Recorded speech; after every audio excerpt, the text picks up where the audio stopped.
if I had a way that, you know, we can get this property sold and get you an offer on the table so you could really see what the market's doing, because you can't negotiate with yourself, fair to say. So you could see exactly what the market is doing, and we'll get some, you know, potential buyers to walk through that door, because it's going to take 45 days from the day of an accepted offer to close anyway. In a nice house, I mean, you're probably looking at a 3-month time frame on the market to realistically get some serious offers into the property. And to only advertise it in the MLS and not aggressively market it, I believe you're shooting yourself short. You're not going to get a good feel for the market. Well, I am planning on aggressively marketing it in March and April of next year. Of next year? That's what my plan is, yeah. Because by that point in time, that's the ideal time to sell this house. It sells the house then because it has a very private backyard. The foliage is gone in the wintertime, so the privacy is gone. Yeah. It's a very nice looking house. It's a very attractive house. There's a lot of new houses that tear downs in the neighborhood that have been replaced by monster houses, actually. Yeah. And we've noticed that the same house that was a tear down and replaced in 2010 that sold for $399, the same house just sold for $499. Okay. You know, so yeah. we're seeing a trend going up. And we're also seeing the fact that everybody seems to be laid back right now because of this potential election thing. Yeah. We have builders that are concerned about the capital gains possibility, change in capital gains. I'm seeing what's going on with these guys. And some of these guys have been in the business of flipping houses. I just did 2 granite jobs yesterday. One of them's a brand new house. It's got a single garage under. It's a split gambrel. Yeah, we work with a lot of those guys too, and there's a lot of that, right, which is making the home values go up. And I mean, realistically, there's 5 of these houses under construction on the market right now. 5 are actually at this stage. Yeah. Completed except for rugs. Of the 5 houses, 4 of them have sold between $379 and $399. And this guy dropped his price to $399. He hasn't even had a looker. So, you know, he feels as though it's because it's October. And if he had his house ready in August, it'd be gone now. And that's where the problem is. Okay. Are you... People aren't looking right now.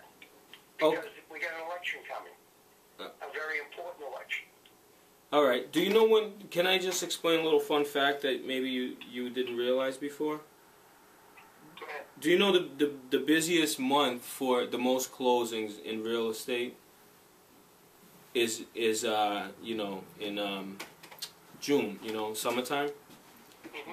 And for obvious reasons, people start coming out and looking. Do you know the second busiest month? January.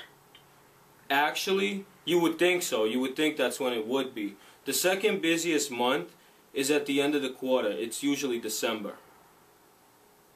So, with the... Well, I haven't actually seen that. I've seen it, the sales taking place in November and the closings taking place most of the time during the Christmas, New Year's holidays. Exactly.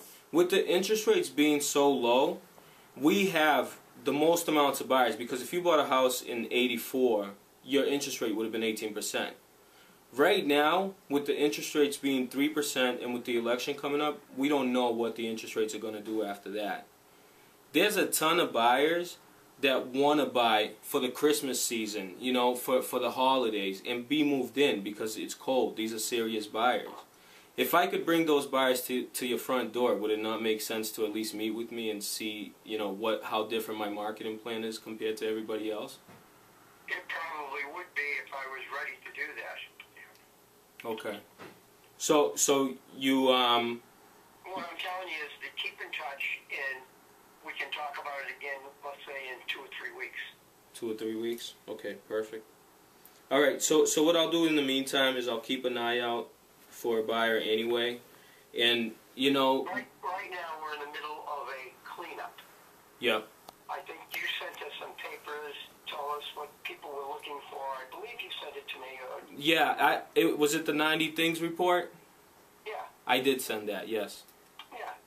And we're going through it, and we're trying to pick up as many things that we overlooked, if you will. Perfect. I'm glad you find that helpful. It's just, you know, I try to, first and foremost, I always say, you know, there is a chance you could sell it yourself. There's a high chance you could sell it yourself. But in the event that you decide that, you know, it's not working for you, or you want to actually, you know, get some serious buyers through the front door, my business is specifically geared for houses that weren't able to sell. So to say, you know, we do more than just put the property in MLS and crossing our fingers it sells. I'm going to get buyers through that front door. You know, and if I can't, I'll say, you know, this is the situation. I can't get you buyers through that front door. But at least I'll be very direct with you, and I'll tell you, you know, what you need to hear, not really what you want to hear. And if it can be sold, you know, and my team does the market evaluation to the T, I'll come to you and I'll tell you, you know, what the prices are and what we can do to sell it. And, you know, I guarantee you it'll be a lot different than what most agents are doing. Okay. I'll keep it in mind. All right, perfect. So I'll give you a call in about a couple weeks and see where you're at. And if you have any questions at all, feel free to give me a call. Sure.